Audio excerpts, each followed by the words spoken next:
Bonsoir à tous, bienvenue à ce flash d'information.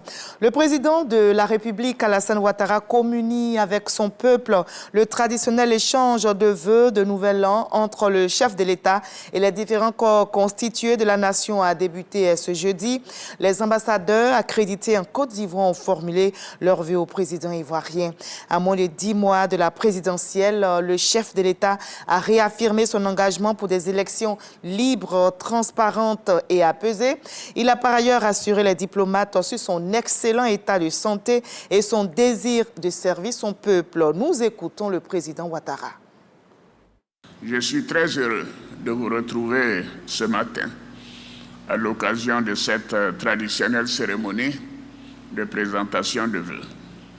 Je suis très sensible aux vœux que Monseigneur le nonce apostolique, doyen du corps diplomatique, a bien voulu exprimer en votre nom à tous. Je voudrais à mon tour former pour chacune et chacun de vous, pour vos familles, vos souverains chefs d'État ainsi que les dirigeants des organisations internationales que vous représentez en Côte d'Ivoire, mes meilleurs vœux pour l'année 2025. Je voudrais également vous féliciter, Monsieur le nonce apostolique, pour l'élégance et l'éloquence avec lesquelles vous avez mis en exergue les qualités de l'éléphant, vrai roi de la forêt, emblème de la Côte d'Ivoire. Soyez assurés que l'image de notre emblème, nous poursuivrons nos efforts pour offrir aux Ivoiriennes et aux Ivoiriens, de même qu'à tous ceux qui vivent en Côte d'Ivoire, un havre de paix, porteur d'espoir et d'espérance. Monsieur le doyen du corps diplomatique, mesdames et messieurs les membres du corps diplomatique, l'année dernière, en pareille circonstance, je partageais avec vous mon optimisme quant à la victoire des éléphants à la Coupe d'Afrique des Nations de football, qui s'est déroulée en terre ivoirienne du 13 janvier au 11 février 2024.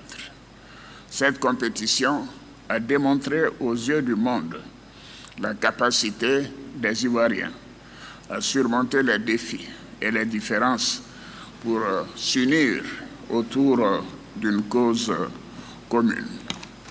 Cette maturité et cette résilience du peuple ivoirien constituent un levier majeur de la capacité de la Côte d'Ivoire à faire face aux challenges qui se présentent devant elle et à poursuivre son chemin vers le développement. L'année 2025 est une année électorale pour la Côte d'Ivoire. Ce processus électoral qui a été enclenché en octobre 2024 avec la révision de la liste électorale verra l'élection présidentielle en octobre 2025.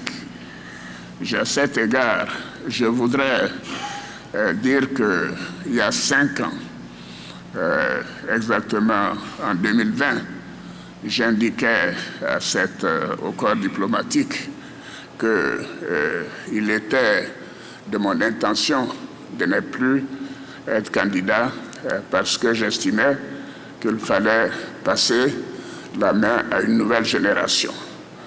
Aujourd'hui, je peux vous dire que j'ai bien fait d'accepter la proposition de mon parti.